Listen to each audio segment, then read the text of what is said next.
gonna go ahead and let our first applicant, not applicant, Lord, our first candidate in for this evening's interviews.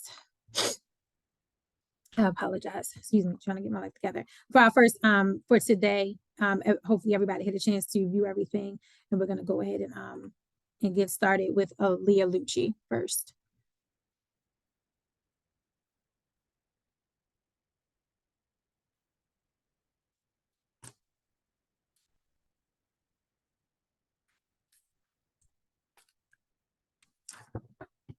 Hi, good evening. Hi. I just wanted for make sure I'm pronouncing your name correctly. Is it Leah Lucci? Yes. Okay, perfect. All right, we're gonna go ahead and get started. All right, so good evening, everyone that is here and has joined. We are now going to begin the interview for our candidate for the Board of School Commissioner position for Baltimore City Public Schools. This tonight, in accordance to the Open Meeting Act, this meeting is being recorded for future review and purposes and is open to the public. Our candidate for this evening will be Ms. Leah Lucci.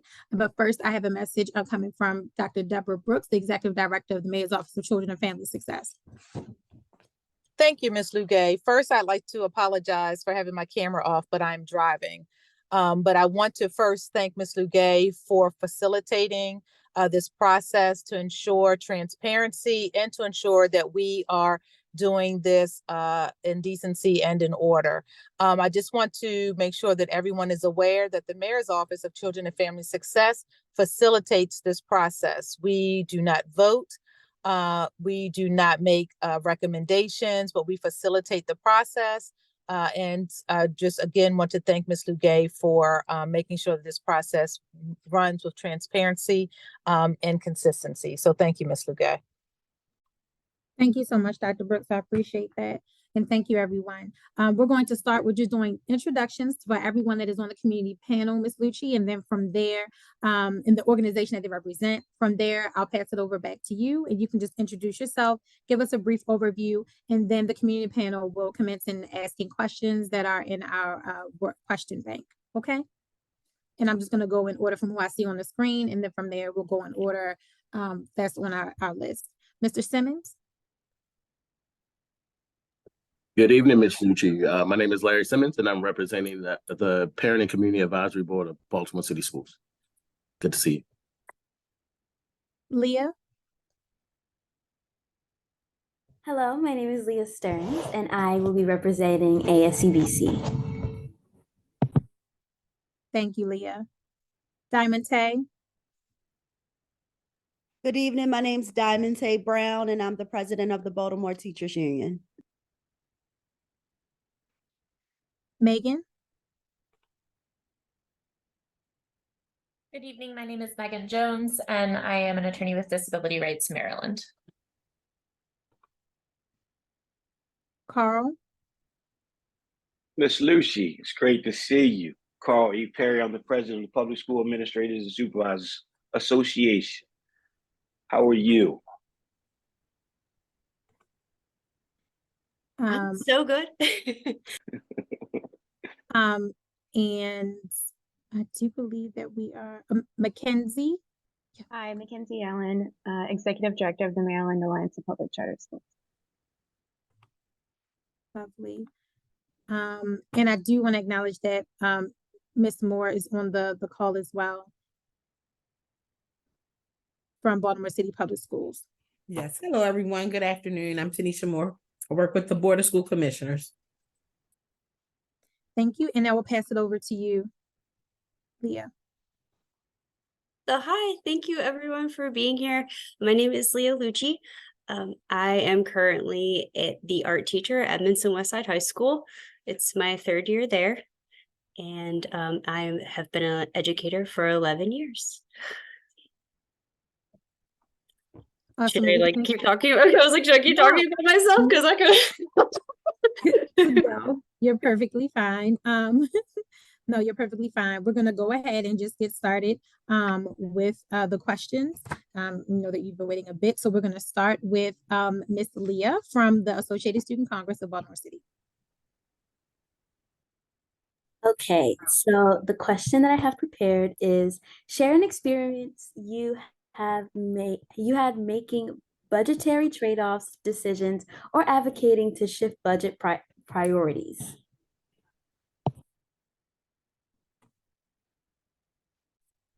Well, as a teacher, having budget priorities is not something that I have full access to, but I have run into, what my department is allowed to have in a certain amount of time frame and when I can use that money.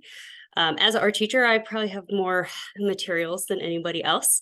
So I feel that I've gotten really versed in figuring out what do I use the most, what is the most important, what is going to give all of my students access to not just my curriculum, but just to an artful experience, and what are things that they haven't had experience with that I could get for them. My school has been really supportive in getting those supplies. So I think, also just talking and communicating with my admin has been really helpful in helping me understand, how much money is allotted to my program to make it successful, and what we could use as a school to also be successful. But otherwise, I am not allowed to just take the money and do. I don't have all the access at this time.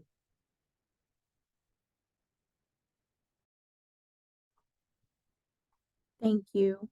Carl, I believe you're next on the list. Great.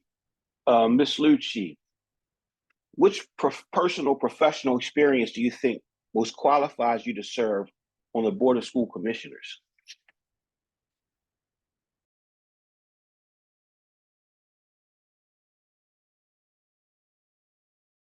To really stew on that, because after 11 years, I've had some experiences.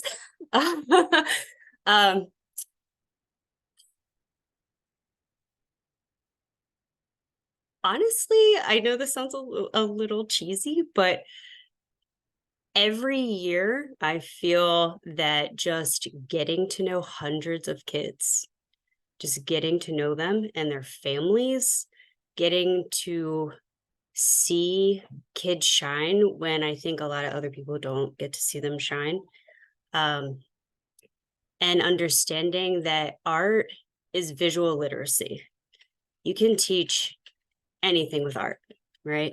It doesn't matter that I've had kids that are nonverbal, speak different languages.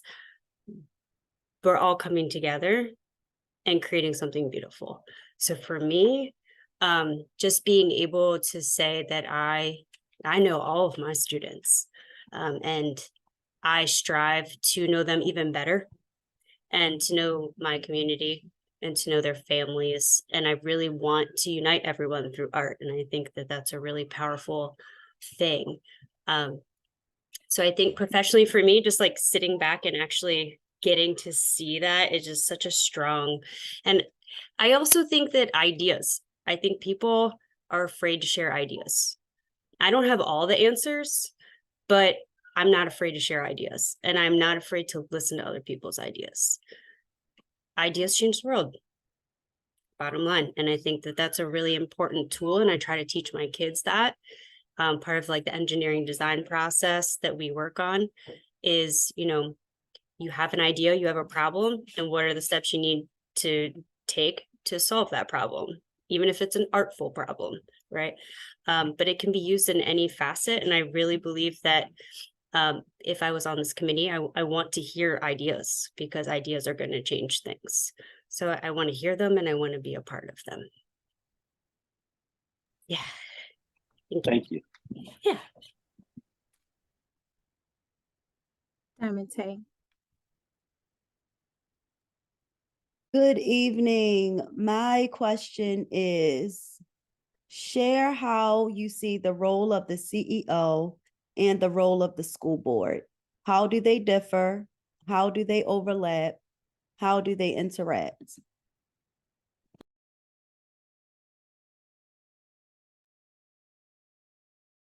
I will say, I think that is a struggle for me, because I think sometimes it's easy to meld them together.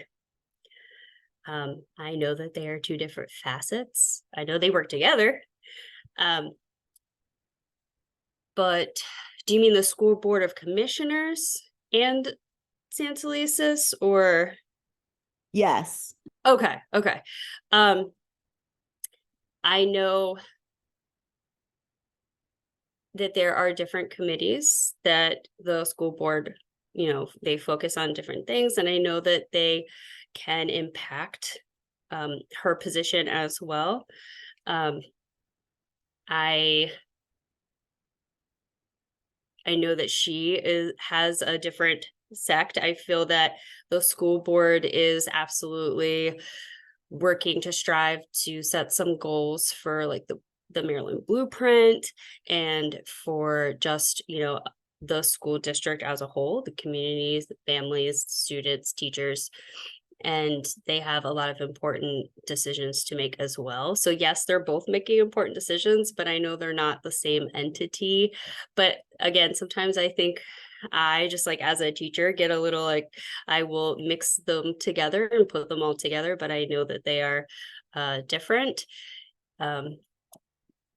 But I also want to understand more what her role is and how the board would impact that. So that is something that I actually want to learn more about.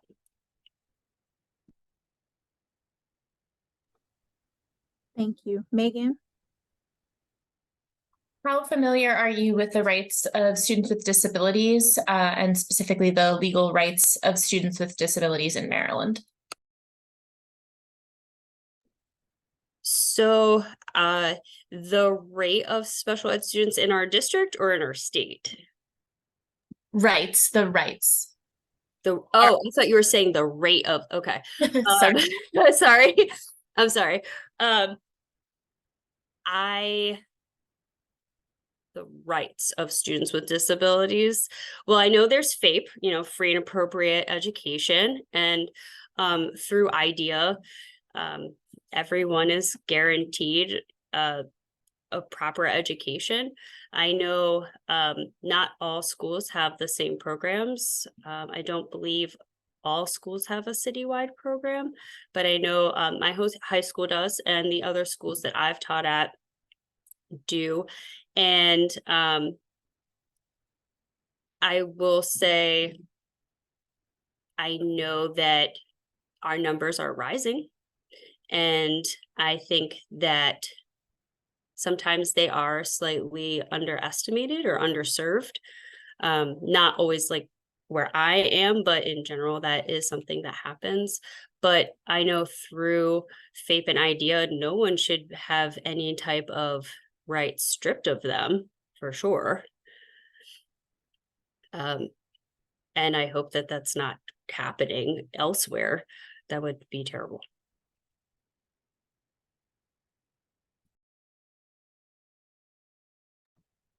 Thank you. I believe, Larry, you're up next. While the board does not manage the CEO in the traditional sense, management experience is crucial, given the board's oversight duty and role, and being the sole evaluator of the CEO. With that said, can you tell us about any experience you have had in managing and evaluating staff and providing performance feedback?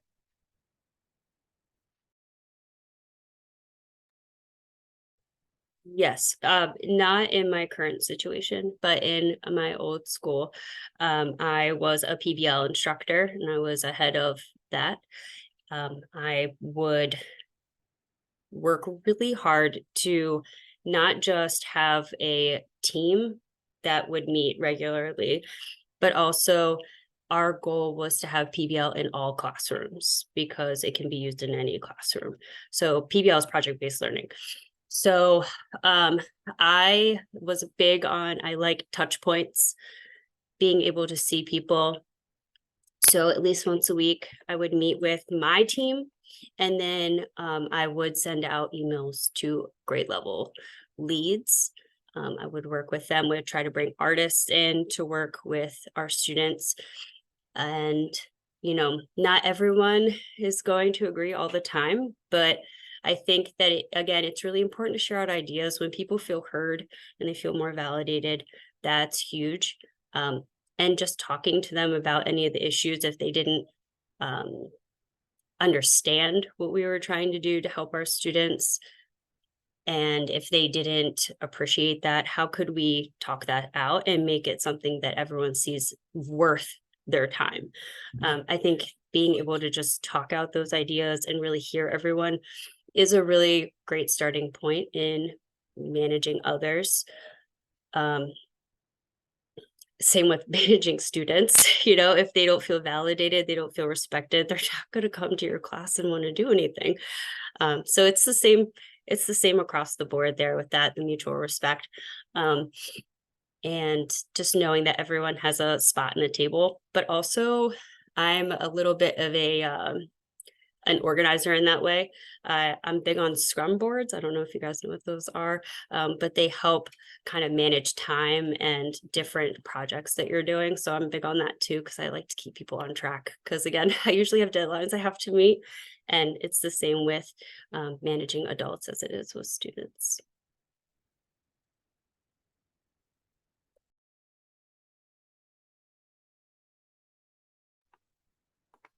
Okay, thank you. I believe that those are all the questions for the folks that are on. Do No, we I have any- didn't go.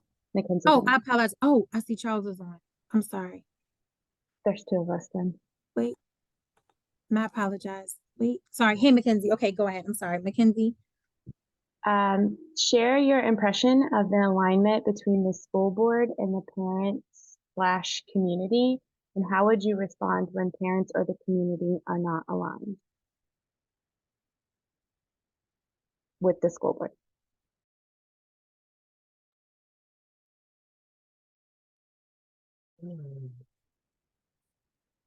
Well, I feel like not everything is perfect, and I'm sure that there have been times that they are not aligned. Again, communication is key. So you're saying, how do I feel about their current relationship? Share your impression of the alignment between the school board and parents/community, and how would you respond when parents or the community are not aligned with the school board? Okay. Well, again, most like how I was saying earlier with managing adults and managing children, I think that sometimes we struggle with communication. It's not always perfect. I'm not always perfect at it. I get nervous and weird, you know, but I think that they need to talk to each other. Bottom line, they have to hear each other. They have to get the information from each other if they want to be successful. I'm sure that it's not always, you know, I think that sometimes information is given, but maybe it's not in a timely manner, or maybe it's not in a way that our communities are going to see it. I know that, like, for instance, this board meeting, I saw a post come up for it on the Baltimore City social media. I was like, oh, parents can see this. So that's good. That's good that you guys are doing that. But I also didn't see it until like 20 minutes ago.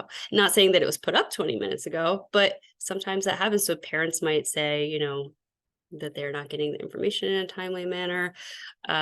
But I think that if we're making a point to really speak to certain communities, to all Baltimore City school communities, their parents, how are we doing that? Are we doing it in a way that everyone can access it? Are we meeting in person ever? I don't know if that is helpful. But I think that both have great intentions. I think that this board does a lot of great things. And I think that I know I can see what you guys are doing. And I just hope that parents are resonating with that as well. But again, are we reaching them in a way that is most impactful, where they're getting that information? But I haven't seen anything negative like from the communities that I serve. I haven't seen or heard anything negative. And I feel that there's been a great liaison and connection with communities and the board. I just want to clarify, we are not members of the current school board of commissioners. Yeah. But I'm Okay. saying I have seen, Okay. yeah. Sorry, I So was like, see what you not directly- us. Yeah. Not us, the Yeah, school board yeah. of commissioners. Okay, Right. awesome. Sorry. Yeah, but from the commissioners that I have seen, like I have like looked at their stuff. And again, I follow a commissioner who does a lot to help like in my school community. And I appreciate her and her posts because I find them very informative. So that's what I was saying. So like if she posts stuff, that's fantastic because I know the families are seeing it. And again, sometimes I don't see it right away. So it's like, what could they say negative other than they don't see it right away? Because the commissioner who, like I said, she lives near my school and she posts really nice things that are helpful, not just for the community, but as a whole, like giving information about what the board does. Thank you so much. Mhm. Charles? Good evening, Charles Smith. I represent the PTA Council of Baltimore City. Has anyone asked any questions regarding financial stuff, financial information at this point? You have? Good. I have. All right. Can you share a time when you had a change of heart or how you would communicate that change to the people that you were impacting? Do you understand the question? No one has asked that question, no. Okay. No. But do you understand what I'm asking? That if I've ever had a change of heart and how did I describe that to others? Is that what you were No. saying?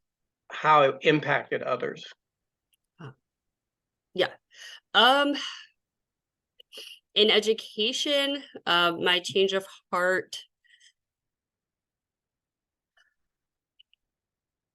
would be that honestly, for 8 years, I was teaching elementary. And then, like I said, I became a specialist in PBL and was still working in the elementary sector. And I very much cared about my school communities and what I was doing. But I live here, I live in Baltimore City, and I did not want to work in a community that I wasn't really a part of. I wanted to be in my own community and I wanted to give my community the same artful experiences. So I decided to leave and I had a change of heart and I really, really wanted to try high school. I wanted to try something new. So it was a little scary and different, but I had to be honest to myself because if you're not happy in what you're doing, you're not going to do well.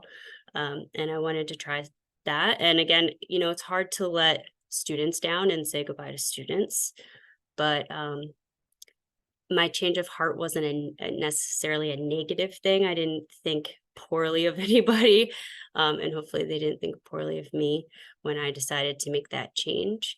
But I think that could be the only change of heart I've really encountered in this field.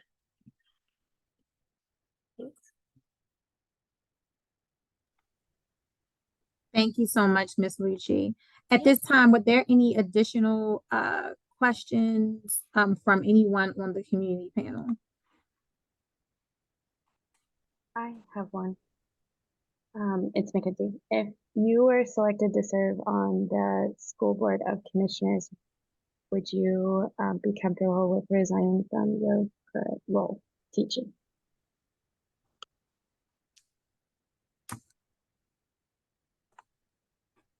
It would be a requirement.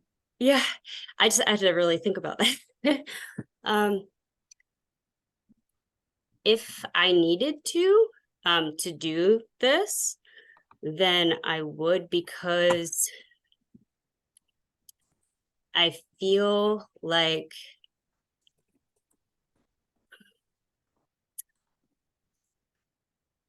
sorry, I almost feel emotional about that.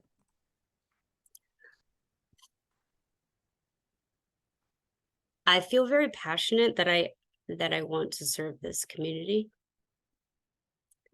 And being out of the classroom is okay. I think that I still have good work to do that's not just in the classroom. Because if I step out of the classroom, then I can help more kids. So I do care about that a lot. I just have, sorry. I think that just took me back a little bit because I had like not considered like, oh, my kids. But again, you know, it's the end of the school year. That would be it. It's not like I would just be leaving right now. That would be terrible. But sorry, it just took me off guard a little bit. But yeah, I really think that if I were to like finish out this year, say my goodbyes, if I needed to do that, if I needed to resign, I would take solace in knowing that like I'm absolutely helping a large amount of children, but I'm also helping a whole community and making things, you know, or at least striving to make things better and towards the goals of the district with the blueprint. And also, you know, again, I have ideas and I would love to share them, and I have thoughts and I want to hear, because I don't have all the answers and I don't know all of the things right now, and I want to learn them, and I'm very passionate about it because I think Baltimore City Public Schools could just really, I think that some people have a really negative connotation, but I've met another reason why I came here is like amazing teachers. So like, if it means me stepping back and allowing another teacher to be awesome and help the umbrella, I'm okay with that. Well, thank you.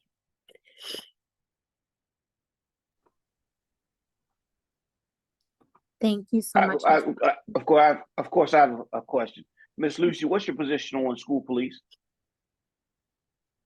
I'm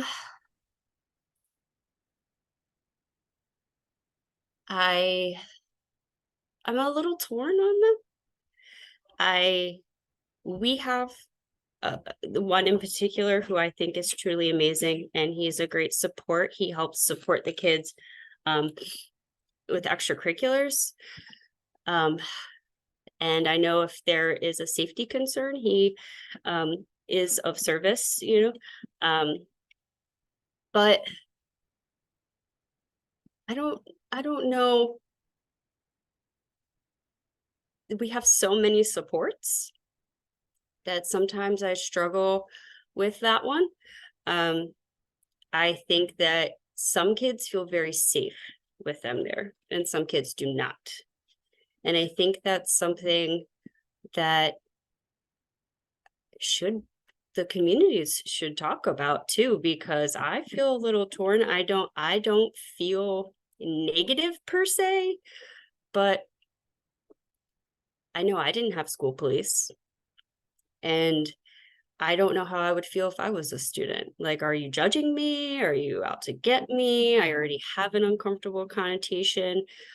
Are the school police doing kind of like what I was saying our one individual does? He is a coach, and you know, he sees the kids in extracurricular ways. He checks in on them.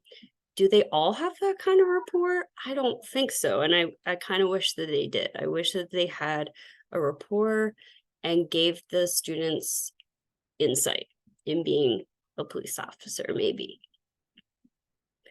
Yeah. But again, it's not so much a negative connotation for me, but it is like I haven't even met them all. So it's like I feel like they're not saying hello or communicating. And again, how are you going to get people to do things if you're not talking to them? So yeah. Thank you. Yeah. Thank you so much, Ms. Lucci. Were there any additional follow-up questions from anyone on the community panel?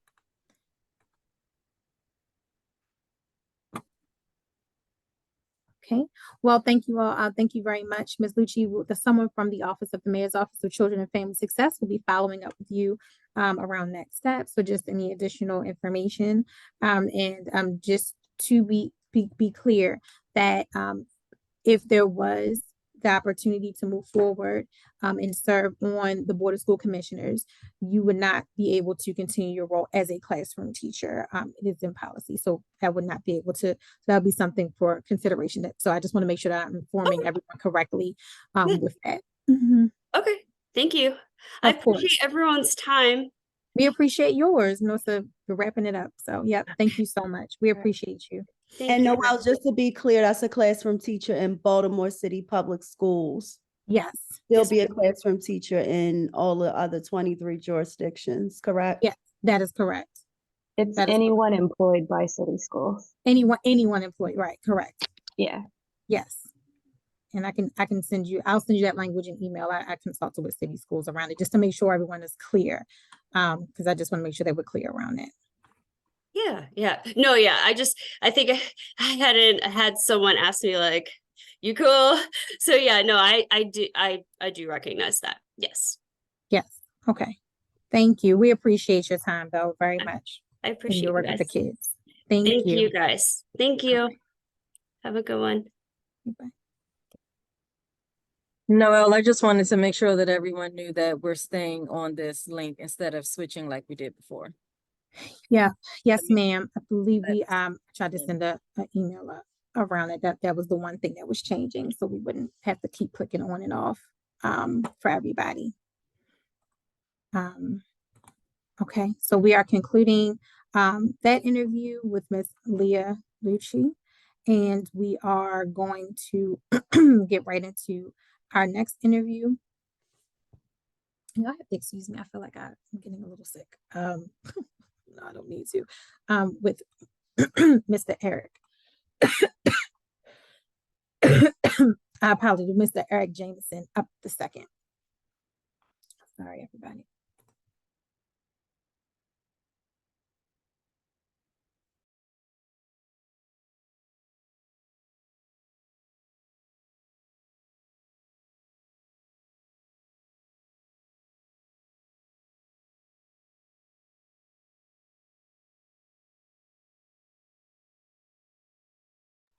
Good evening, Mr. Jameson. Are you on?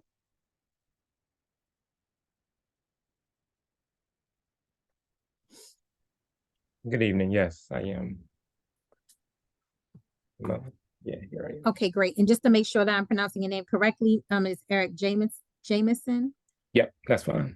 Okay, all right, perfect. Thank you. We're going to go ahead and start this interview for Mr. Eric Jameson II, candidate for the Board of School Commissioners for the Baltimore City Public School System. Sorry, for the Baltimore City Public School System. This meeting is open to the subject to the Open Meetings Act. This meeting is being recorded for any further review and is open to the public. You will be interviewed by the community panel. We'll go ahead and give everyone an opportunity to introduce themselves. And then I'll go ahead and introduce give it to you, and you can give us a brief introduction of yourself. From there, we're going to go into a bank of questions that each one of the community panel members will ask. But first, there will be a message from our Executive Director of the Mayor's Office of Children and Family Success, Ms. Deborah Brooks, Dr. Deborah Y. Brooks.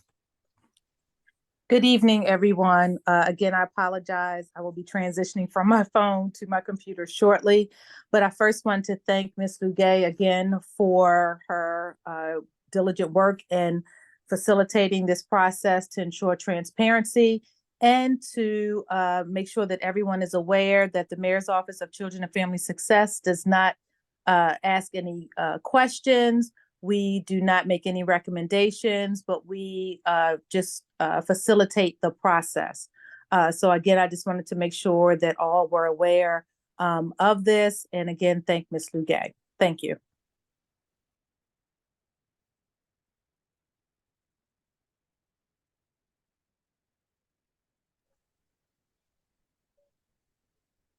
Sorry about that. Yep, thank you so much. We're going to go ahead and I'm going to go across my screen so everyone has an opportunity to introduce themselves. Mackenzie. Hi, I'm Mackenzie Allen, Executive Director of the Maryland Alliance of Public Charter Schools. Thank you. Diamond Tay. Diamond Tay Brown, Baltimore Teachers Union President. Charles.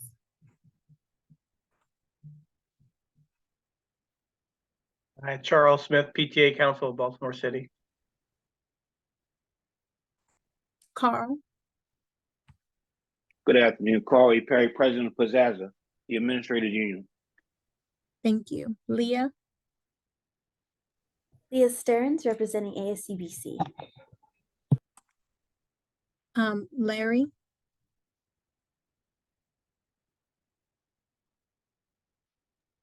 Good evening. My name is Larry Simmons, and I'm representing the Parent and Community Advisory Board of Baltimore City Schools. And I apologize for my screen being closed. Thanks. No problem.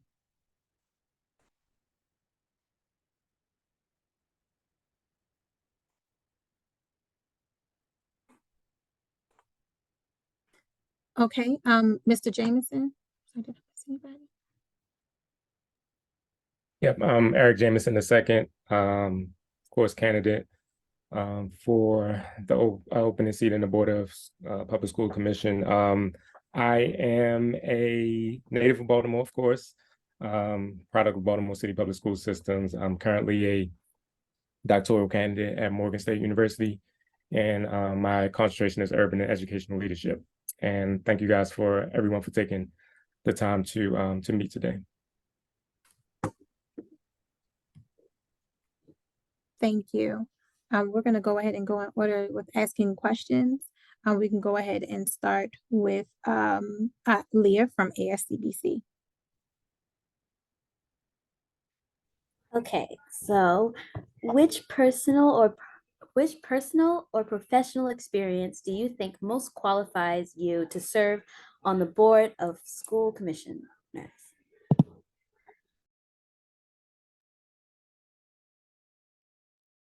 Thank you for the question. I think that I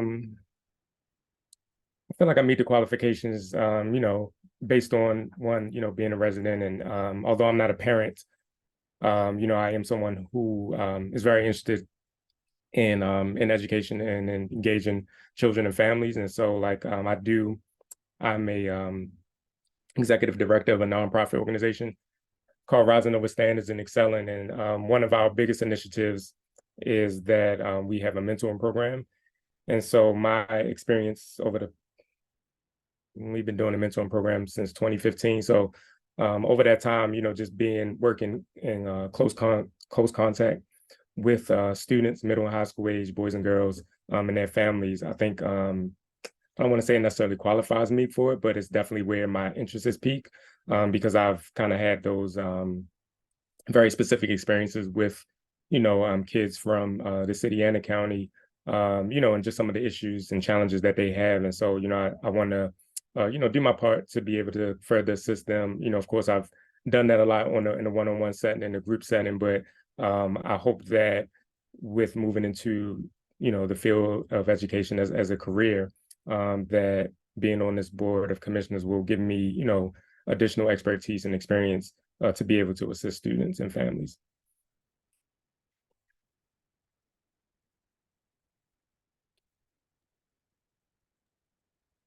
Mr. Jameson, I have the second question.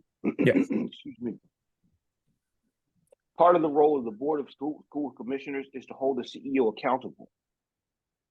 How should the board evaluate the CEO? What components of the CEO's job should be assessed? That's a good question. I think that, going off of I did a little bit, very, very brief research on the commissioners and just, going over the vision and the mission, just the whole idea of kind of creating that safe learning environment. I think that that's one of the things that we can hold our leaders accountable for is, making sure that they have, that we're putting in policies and strategic procedures in place to make sure that, our children are in, safe learning environments. And also I think that we can hold them accountable to making sure that we meet those kind of those priorities that are there as far as strategic priorities. So I know one of them that stuck out when I was reading was community engagement and parental engagement. And that's something that I'm very kind of big on. And so I just think that one of the things that we can definitely make sure that we're accountable for is that those practices and those opportunities to engage our community and engage our parents is very important. And I think that that's something that, we can definitely kind of put our foot down and make sure that that's something that we're holding everyone accountable to.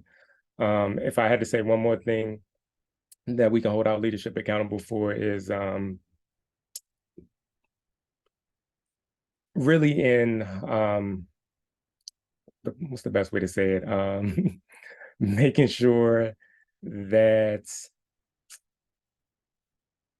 our stakeholders are heard. I guess that's the best way I can put it. And so, I know we have a lot of open community open opportunities for the community to ask us questions, to come to the meetings and things like that, or at least portions of the meetings and things like that. And so really just taking that feedback and making sure that we're considering that, I think that's something that we can definitely hold our leadership accountable for in that way. Thank you for the question. Thank you. Damite. Please describe the role you think families and communities should play in decision-making at the district level. And how would you advocate for young people or parents who believe the school board doesn't listen to them?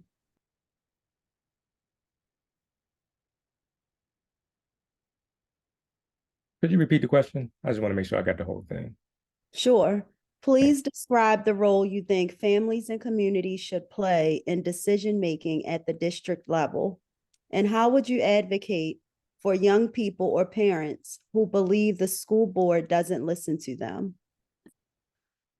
I think that the role that the community plays is to really just to be involved.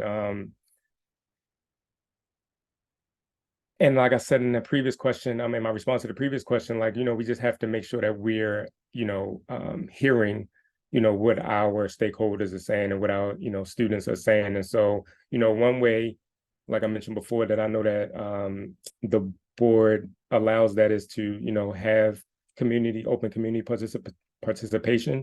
And kind of getting into the second question, I think that, even outside of those meetings times, we have to have kind of open, or we have to encourage that feedback. And so I know for kids, they're on social media everywhere, every platform. And so, maybe giving them the opportunity to, present feedback that way.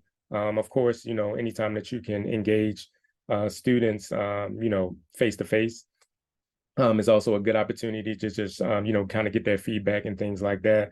As far as parents, it's really a challenge. I know, especially parents in, in our schools that are, kind of serve our more underserved communities. Our parents there deal with a lot of challenges to kind of being engaged and, coming to certain events and things like that, with different schedules and things like that. So just kind of offering alternative ways in order for our parents to kind of give the feedback. But for those who feel like, that the board doesn't listen, I would kind of advocate for them by just, like I said, opening up different ways where they can be heard and things like that, whether it's social media, whether it's in our face-to-face interactions, but also maybe just try to get creative as well, and thinking of ways where we can engage them in spaces where they are. I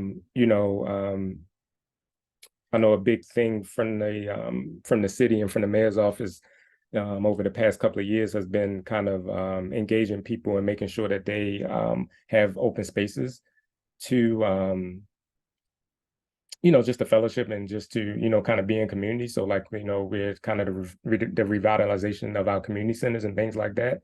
And so maybe having events there where we can kind of meet people where they are, and kind of engage them about, what they feel like they're missing from their, from their schools, from the board, or which way we can help. I just think that that's kind of some of the things that, I'm sure you guys already do.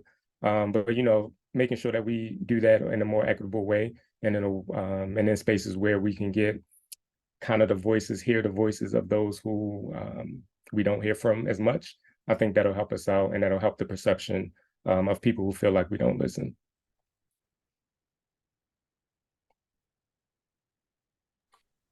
Thank you, Megan. Just Megan off.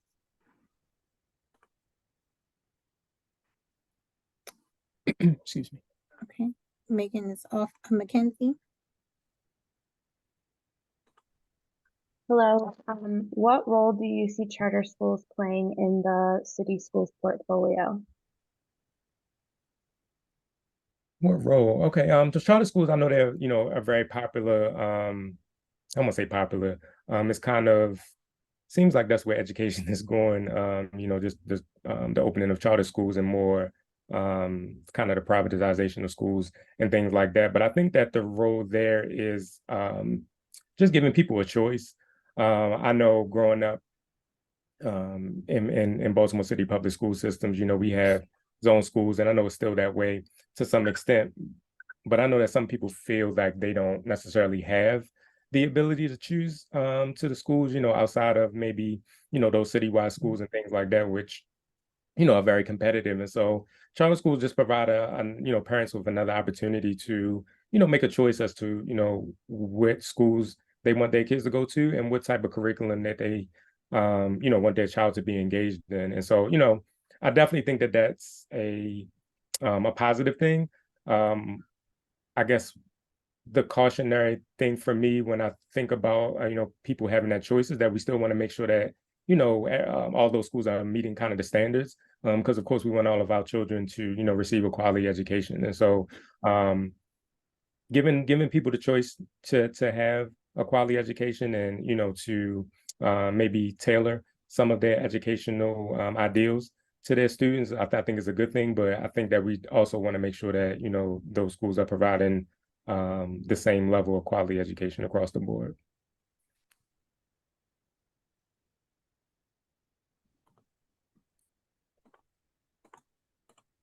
Thank you. Larry. So while the board does not manage the CEO in the traditional sense, management experience is crucial given the board's oversight duty and role in being the sole evaluator of the CEO. With that said, can you tell us about any experience you have in managing and evaluating staff and providing job performance? I actually, my full-time job is within the federal government, and I'm a supervisor of a unit. And so for the past 7 years, I believe, going into 7 years, it's been literally my one of my major duties is to, evaluate the performance. So I've had units as large as 75 people to now, I think I might have the smallest unit I've ever had now, and I'm down to like 25 or so. So I have had experience, just making sure that, expectations are communicated well, and that, check-ins throughout the year, of employee performance, making sure that morale is good, and make sure that, directives are communicated effectively. And as far as the actual performance, or my experience in the actual performance evaluation, we have a kind of rigid performance metric, where we're required to provide written feedback at least twice per year. And so, I've done that. And then also train people in order to do that well. So I do think I have a sense of how to kind of provide expectations and, make sure that things are put in place to meet them. Obviously this, that's one, way to do it. And, as you stated in the question, evaluating the CEO is not quite the same way. But I do think that I do have some background in that way. And I think the biggest thing about when you talk about performance is communication. That's something that I'm, really high, I'm really big on because, we got to work together, and, the only way we can work together is to make sure that, we're on the same page. And so, constant communication and making sure that, like I said, expectations are communicated and like our goals and our strategies are communicated well. I think that's the key in order to making sure that, everyone kind of meets those expectations and that we collectively meet our goals. Thank you. Charles? Good evening again.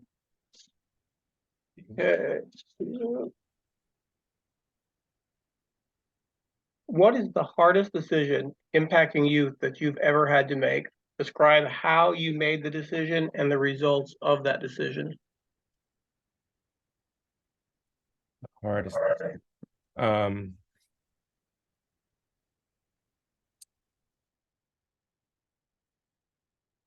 Kind of piggybacking off my response to the previous question. So, and my full-time job as a supervisor, you do have to make, some challenging decisions.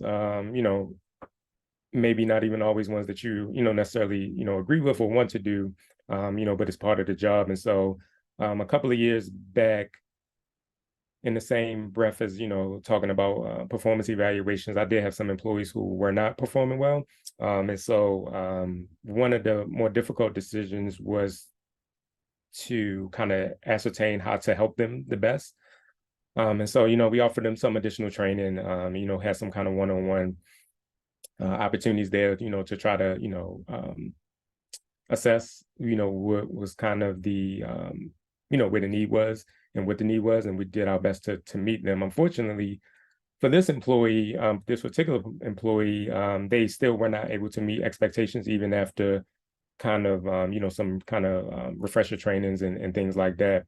And so I had to make the challenging decision to offer them essentially a demotion, so a position at a lower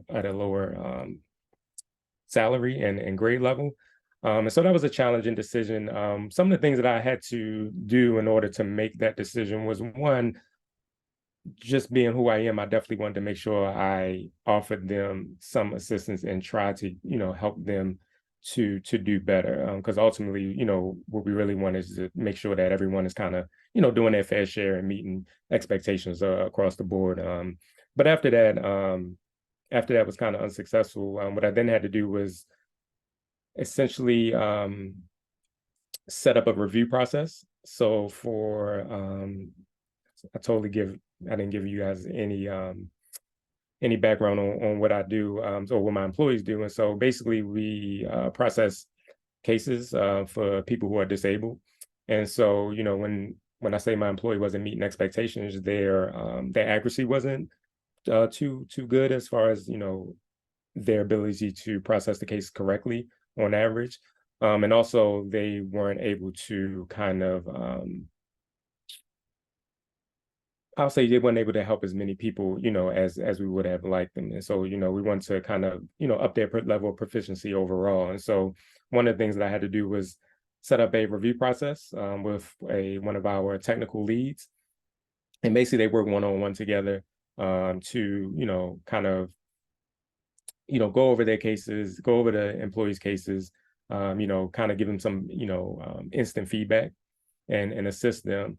And so having put forth that review process, one of the things that I did was meet with the employee and the technical lead every week and make sure that they were having productive interactions throughout the week to kind of track level of progress and some of the things that they were able to learn, or some of the things that they were able to improve on, or even hopefully start to begin to highlight some other things that we could work on in the coming weeks. And so by meeting every week, to have those conversations and keep that level of communication open, that gave me a lot of insight, and it allowed me to kind of be able to make the decision when the time came. And so after the review process probably lasted probably 2 months, 60 days. And so after that 60-day process, I kept track of their accuracy and doing their work, and I kind of just evaluated it with what our expectations are for those people who were new to the job, and in a learning environment. And then I had to make that decision, that uncomfortable decision,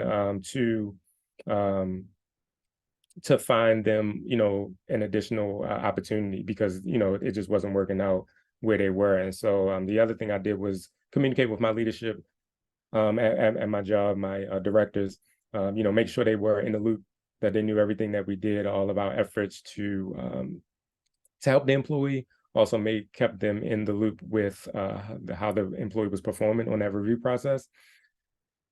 And then we worked together to find a position that we felt like was more suitable for them, that would not impact them financially, or that would least impact them financially.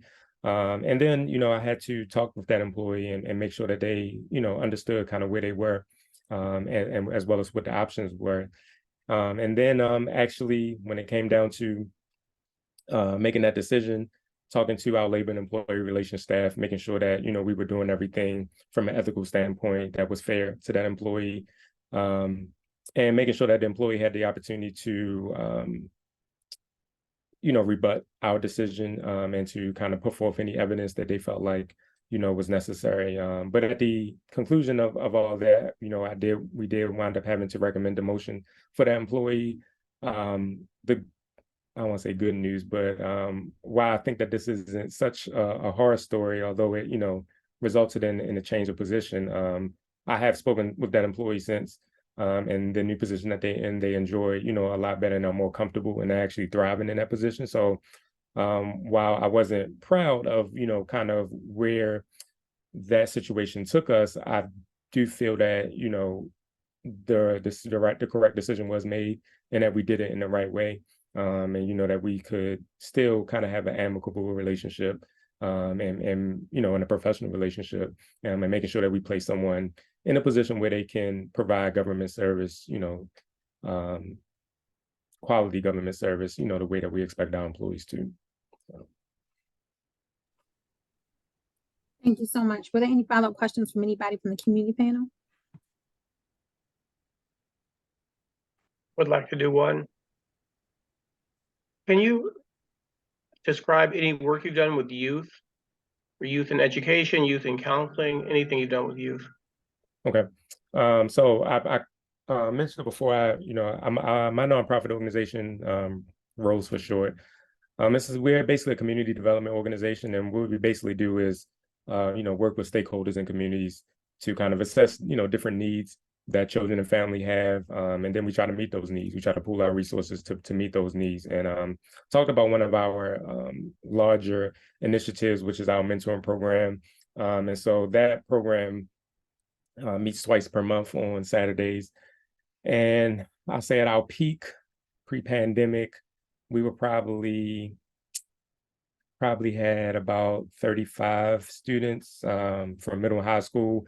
What we would do is, you hear a lot of people talk about like life skills, and we would definitely kind of preach those, just making sure that making sure our students were well equipped with, I wouldn't necessarily call it life skills. I more call them soft skills. So, we talk a lot about communication and conflict resolution, and, having like preservation, like self-preservation and respectfulness and things like that. But we also help them out academically. We took them places. One of our other bigger initiatives was our college tour. We did an annual college tour for about 4 years straight before the pandemic. So we took mostly high schoolers in that sense to HBCUs up and down. Well, most of them are in the South. So, we went as far north as Pennsylvania and as far south as Georgia, and a little west towards Alabama as well. So we had those type of interactions where we try to expose our students to, to the college life. We also kind of focus a lot on entrepreneurship. So we would have workshops and guest speakers of people who, are entrepreneurs who have, businesses, who could kind of give our students, a taste of that life and some of our resources, their resources to help them kind of develop their, entrepreneur spirit. And so our mentoring program is definitely where I feel like I've worked with students the most. I've also worked for other mentoring programs, more academic programs like Higher Achievement in the past. I worked at the Lakeland, in a Lakeland middle school, in that area with Higher Achievement. And I've also worked with college level students as well. I know that's outside the K through 12 realm, but I work with college level students as well, just provide them tutoring services and things like that. So I feel like I've kind of have a kind of broad range of working with the youth in that way, but most of it has been within my nonprofit arena. Thank you. Any other questions before we close out? Mr. Jameson, what's your position on school police? My position, I would say I see the value in having school police. For all the, I mentioned before, I know that one of, the commissioner's kind of duties is to provide that safe learning environment. And so I understand how school police can do that. Personally, I also feel like it's, kind of can be a little intimidating for students as well. And you kind of make them feel like they are, being policed in a way. And so my position, to answer your question more directly, is that while school police are needed, I think the branding of it can be a little different, just to let students know that they're not necessarily there to police them, but more so there to ensure their safety. And I think that in doing and kind of just having that rebranding, maybe students would be a little more open to that police presence, in schools, because I feel like, and it's just from, interacting and talking with students, they feel like,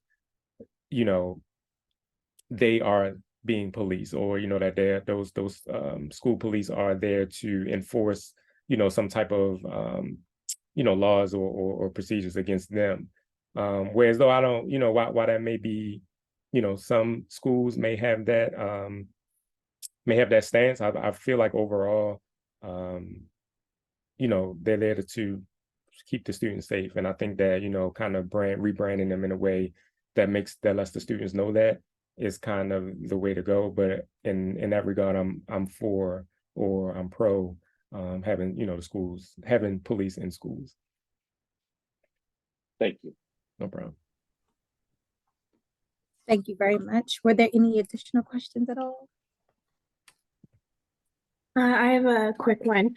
What is the largest budget you've managed, and what would you say is the hardest part of managing that budget? I would say the largest budget I managed was a grant that we had for, I believe it was 15,000. I believe it's numbers between 10 and 15,000. So not large in a budgetary sense. But the challenges to me, to be honest, in managing a budget is really, I don't want to say, well, I'll say it this way, sticking to it. And what I mean by that is, when you write a proposal, and of course, you itemize and you propose what you need the funds for. And, as you get into the implementation of, whatever program or what have you, for me, it was a budget for our actual program. And so once we knew that we had a budget, we wanted to help more people, right? And so we wanted to stretch it as much as we could. And so the challenge was really just to make sure that we kind of stayed within the scope of, what we proposed. Although our hearts may have been in the right place to want to help more people, we still wanted to make sure that we executed and were,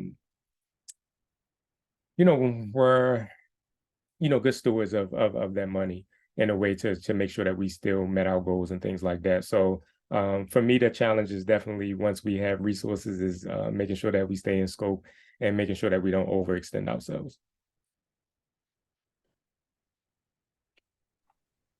Thank you. Any additional questions from the community panel? Okay, thank you. At this time, thank you very much, Mr. Jameson, for your time. For any next steps, someone from the Mayor's Office of Children and Family Success will be reaching out to you with any additional information. But thank you very much for your time and for your attention to this application and the process thus far. Thank you. Thank you all for your time. I appreciate it. Thank you. Thank you. Great learning experience. Have a great evening. You too.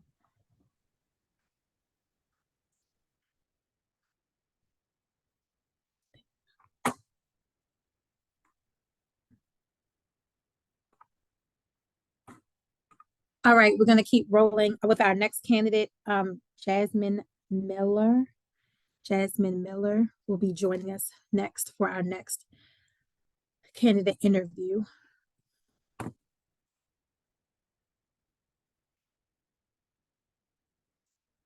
Jasmine, are you on?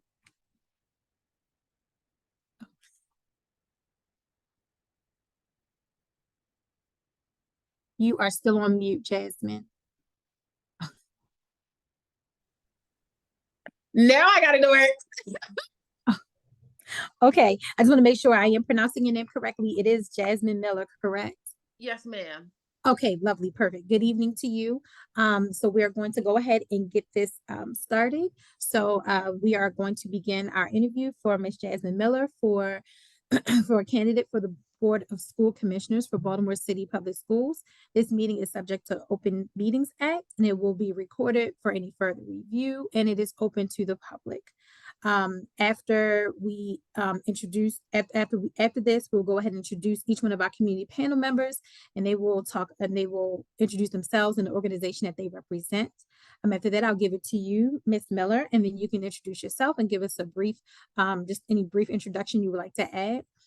Everyone on this call, and all of the community panel members had access to all of the materials that you submitted in our portal, and they had that before your interview for you this evening. But before we begin, I'm going to go ahead and give it to the Executive Director of the Mayor's Office of Children and Family Success, Dr. Deborah Y. Brooks, to give you for a message. Thank you, Ms. Lugay. Again, I apologize. I'm having technical difficulties, so I am still on my phone. But I want to first thank Ms. Lugay again for facilitating this process and share that the Mayor's Office of Children and Family Success just facilitates the process. We do not vote, nor do we make recommendations. We are just the keeper of the process to ensure transparency and that there is consistency with the process. So again, thank you, Ms. Lugay. Thank you so much, Dr. Brooks. With that, we're going to go ahead and introduce our community panel members, just starting on my screen, and then from there, we'll give it over to you, and then we'll start with our questions. Mackenzie? Mackenzie Allen, Executive Director of the Maryland Alliance of Public Charter Schools.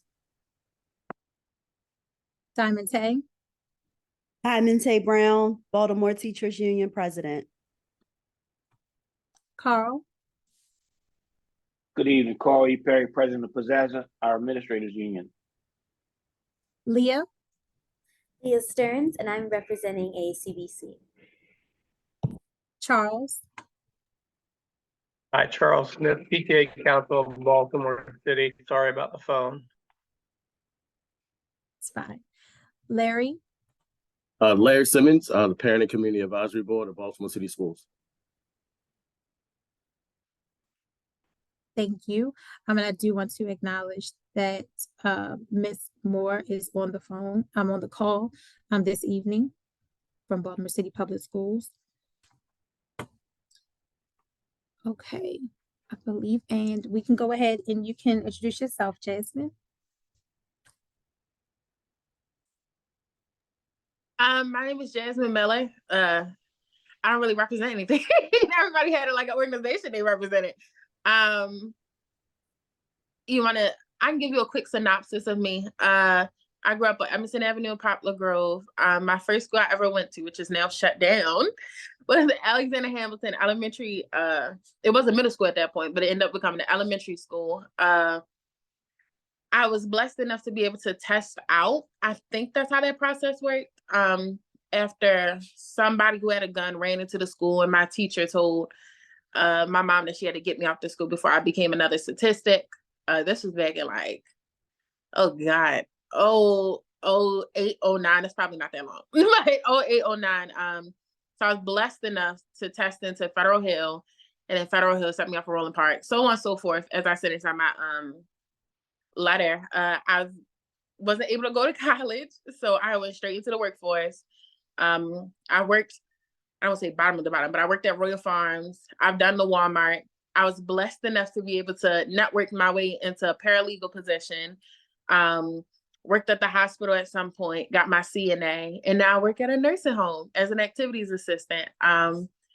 But being able to become a paralegal kind of opened me up into, I've always wanted to help, but it opened me up into knowing that I have the power to do so.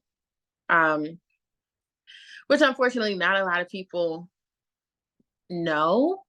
So my main goal is just to help and to not talk about what could change or what I would change or all that other good stuff, but to actually be about it. I always say talk is cheap. Actions is what actually pays the bills. So I don't know if that's what you guys wanted. Oh, that was perfectly fine, Ms. Miller. We appreciate it. We're going to go ahead and get started with the questions in the question bank. And we will start with Leah. Okay. What would you consider your most important leadership experience to date? Most important, I would say I value all of them, but surprisingly, it would have to be Royal Farms. I started working at Royal Farms when I was 17. I was turning 18.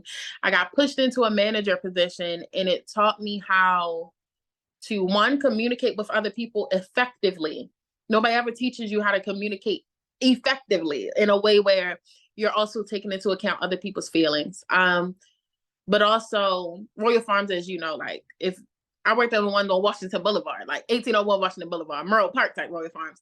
So it really taught me how to like block out all the outside stuff that was going on and kind of zero in and focus in on, hey, what is this goal? And even with my residents, I tell my residents, like, let's set a small goal for today.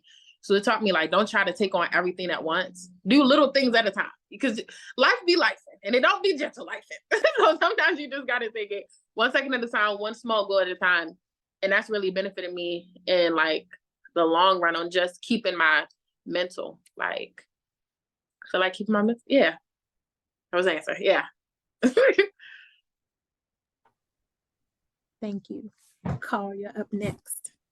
Okay, great. Ms. Miller, Mm-hmm. one thing I had to say, don't you ever change, okay? Don't you ever change. Part of the role of the Board of School Commissioners is to hold the CEO accountable. How should the board evaluate the CEO? What components of the CEO's job should be assessed? Okay, I feel like that mainly goes into what the overall goal is. Like, you always have to work towards something. Excuse my washer in the background if you can hear it, but you always have to work towards something. So if your goal is for that specific like session or what the CEO is specifically doing, like if your goal is to overall make the school system better for teachers or increase teachers' pay or whatever, that's the first example, right?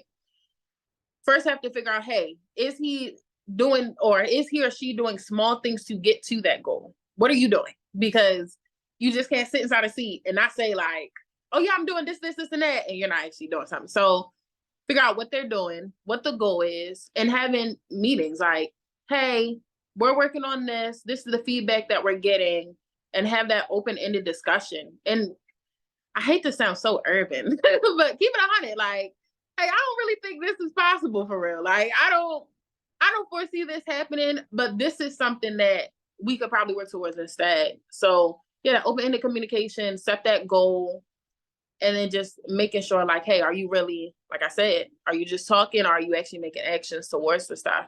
And can we trust you? That's the main thing. Like, can we really trust you? Like, okay, that's it. That's my answer. Thank you very much.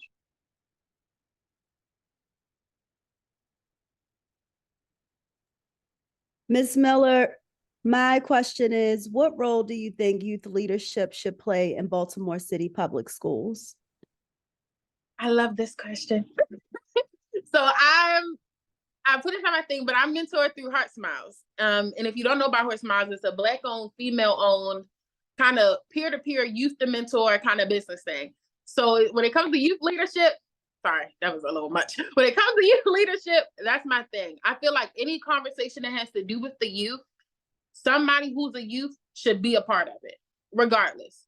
And that goes for any type of situation, but the youth should be a part of it. If you're talking about, hey, example, you're talking about, hey, we want to put healthier vending machines inside schools. Hey, a youth representative needs to be there because you're not going to experience the changes that you're making. You're not. It's going to fall on them, and it's going to fall on the people after them. It's going to fall on their little sisters, their little brothers, their little cousins. And that's unfortunate because you have people, I'm not going to go off on a rant, but you have, you just can't make a decision without them. They should be there. That's all I'm going to say. And I can go on a whole 2-hour-long spiel on that, but they should be there. They should be a part of the conversation. And you have to also work towards building leaders. Like teachers every single day, they try to do their best, but you guys are not babysitters at the end of the day. Teachers are not babysitters. So you need to have somebody inside that school that's focused on, like Heart Smiles, wink, that's focused on, hey, let's build these leaders. Let's speak life into them. Let's do this because, again, sometimes second by second, y'all can't focus on all of that. As adults, you can only do but so much, but having somebody who looks like them and speaks their lingo and talk like them inside that, again, I can go on a whole spiel, is important. So helping build leaders and have them a part of that conversation. Sorry, I got excited.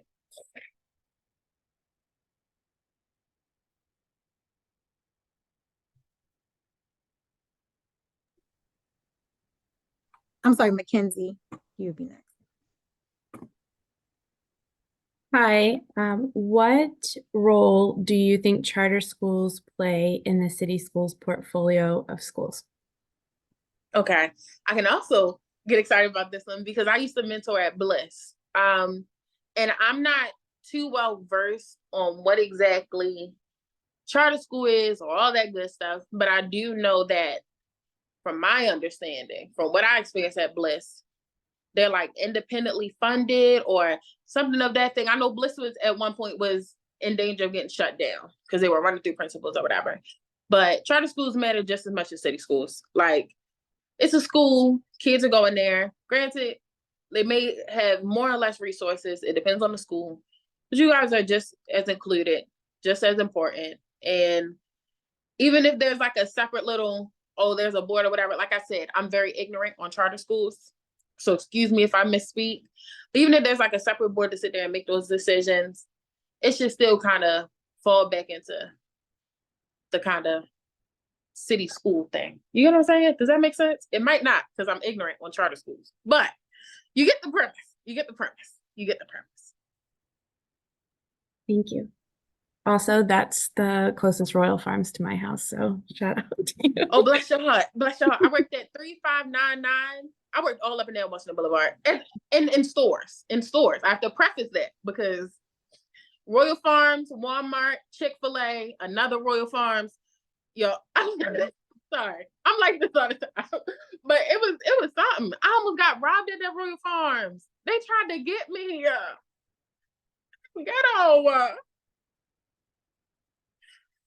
Ghetto. Thank you so much. Larry, okay, you. Thank you so much. So share how you see the role of the CEO and the role of the school board. How do they differ? And how do they overlap? And then ultimately, how do they interact? I apologize if the CEO is on here. But again, I have excuse like the way I may come across. I'm very like brutally honest. I'm like a bougie Baltimorean. That's what I say. But when I think of like the CEO, and I hate to say this is gonna sound so mean, but the CEO is like the person who does all the press conferences. When you think of, oh, the school board, you may think of the CEO of the school board, but really like, I don't want to say this and it sound mean and the CEO's on here and he just says no, but they're kind of at the same level as the people who are on the board. Nobody's more important than anybody else. You may be a CEO, that's a nice title, all that good stuff. You may have some more responsibilities, but at the end of the day, we all work together towards the same goal. Okay. Your goal can't be to sell fries and everybody else's goal is to sell chicken tenders. That's not the way that works. Okay. We all have to be on the same page. We all have to work towards the same thing. Your effort is just as important as everybody else's effort. Okay. It's one of those, like, you may be the face, but we're all just as important and we all should be working towards the same thing. Again, if the CEO's on here, don't hold it against me. Thank you, Charles. And don't worry, she's not. Okay. Woo! Um, Okay, what was the hardest decision impacting youth that you've had to make? Describe how you made that decision and the result of the decision on that youth. I have a personal one and I have like a work related one. My personal one would be to move out my mom's house, my mom and dad's house. I would say my mom's house, they together, they married. They've been married for 30-something years. But to move out my parents' house, it affected me because, you know, now I got grown people bills, okay? I got grown people responsibilities, grown people bills, and I don't get to be that, even though I don't know how my life would have turned out if I hadn't chosen to move out, but I don't get to have like the usual 21-year-old life. Like you go to parties, you get drunk. That doesn't interest me at all, but I kind of took that being a kid experience away from me, or irresponsible young adult. And that was for the sake of my relationship with my mom. And I had to make a real big grown-up decision to, hey, I want my mom to be inside my future kids' lives. I want to still have a relationship with her. As my mom said, there can't be two women inside the same house. So I had to make that decision to move out. I had its ups and downs. Okay, my last apartment flooded on Christmas Eve. Life do not be gentle life in, but it also has taught me one responsibility, more responsibility than I already had. And it also taught me that like, life is going to come at you hard, like, but it's up to you to deal with the impact. And I just carry that everywhere. Work related, I had to leave the law field because I started to become a robot. And as much as I loved it, oh my goodness, I love handing people settlement checks. I can do a personal injury case with my eyes closed. I learned it so fast. I fell in love with it. But I became a robot when tragedy struck. And it was when my Aunt Sarah ended up having a stroke inside a nursing home because they gave her the wrong medicine. And instead of me saying like, hey, Auntie, are you okay? Is everything okay? We need to move her out. My first instinct was, oh, that's a premises. Oh, no. That's a nursing home neglect case. You should call Dave. And I had to check myself like, what? My aunt almost just died. And I'm so like numb to tragedy that it just doesn't. Yeah, but those are my two.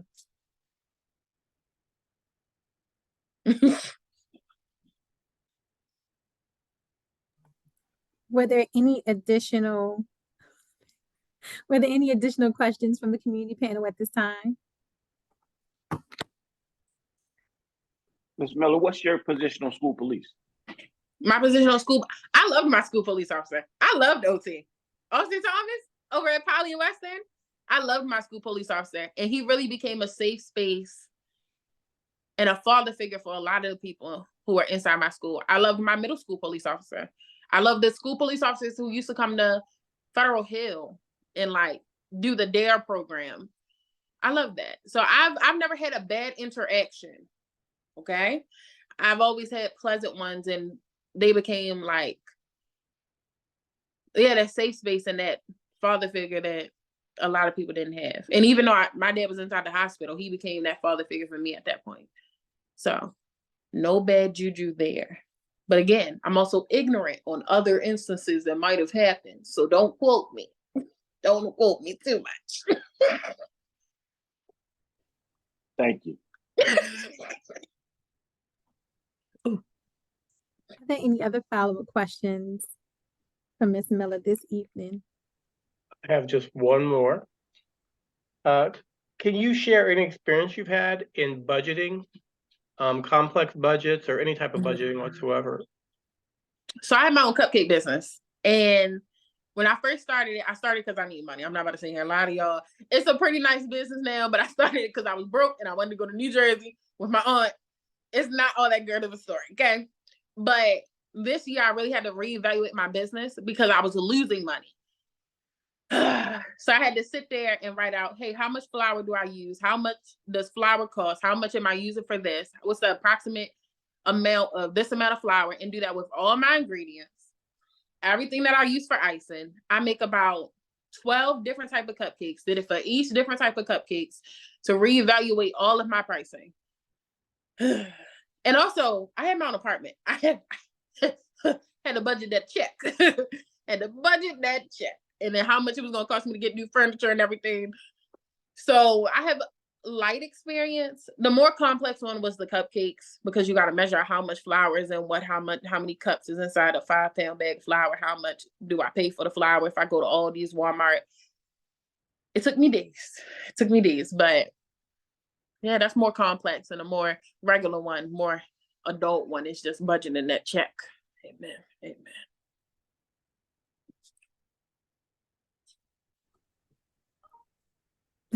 Thank you so much, Jasmine.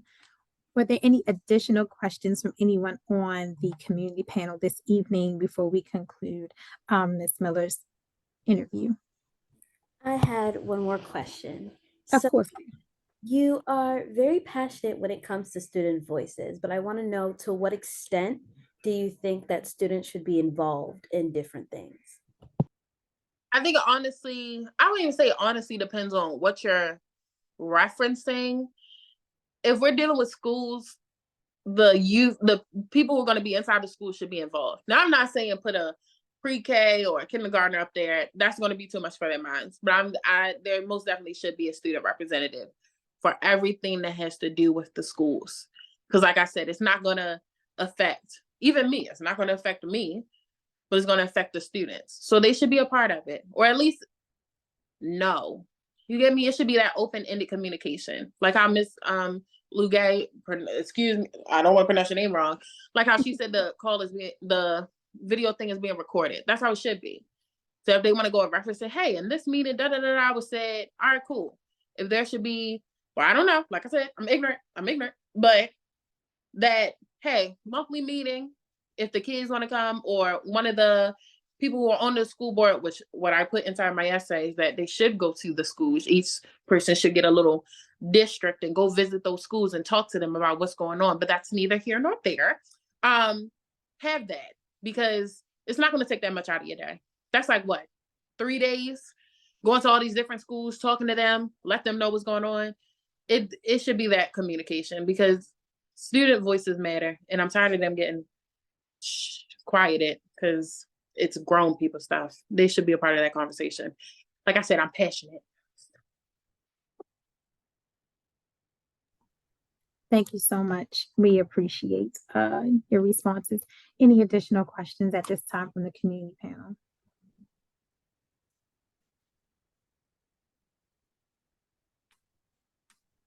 Perfect. So at this time, we're going to conclude our interview for the candidate, Ms. Jasmine Miller. And Ms. Miller, you will hear a follow-up from someone from the Mayor's Office of Children and Family Success about any next steps or what is next to come. We enjoyed your time with us this evening, and we appreciate your time and commitment going through the application process and getting to this point thus far. No, thank you. If you guys ever want cupcakes, it's Keyera Cakes. I don't got my thing. KEYAIRA KAKES. I had to make sure I spelled it right. But yeah, it's Keyera Cakes. So if you're ever interested, I make cupcakes. And then if you have like a student-led event, or especially Miss Brown, if you're doing like something for the teachers and the teachers union, I would be happy to donate those cupcakes, because I don't charge for like things that have to do with kids or church or education. Well, don't forget the principals union then. Of course. My principal, Miss Williams, I had Director Williams. Okay. At Pilot. And then, okay. Oh my goodness, I forgot his name. Oh, he was white. He had Ace now. I loved all my principals. They didn't expel me. Shout out to them. Shout out to them. Miss Williams was great at Poly. Yes. Yes, she was. Yes. She truly was. First Black full-on female director. Because Miss Strickland was the first technically female director, but Miss Williams was the first Black female director. That's Black excellence right there. That's beautiful. Yes, it is. Yes, it is. Okay. Toodaloo. We appreciate you. Thank you so much.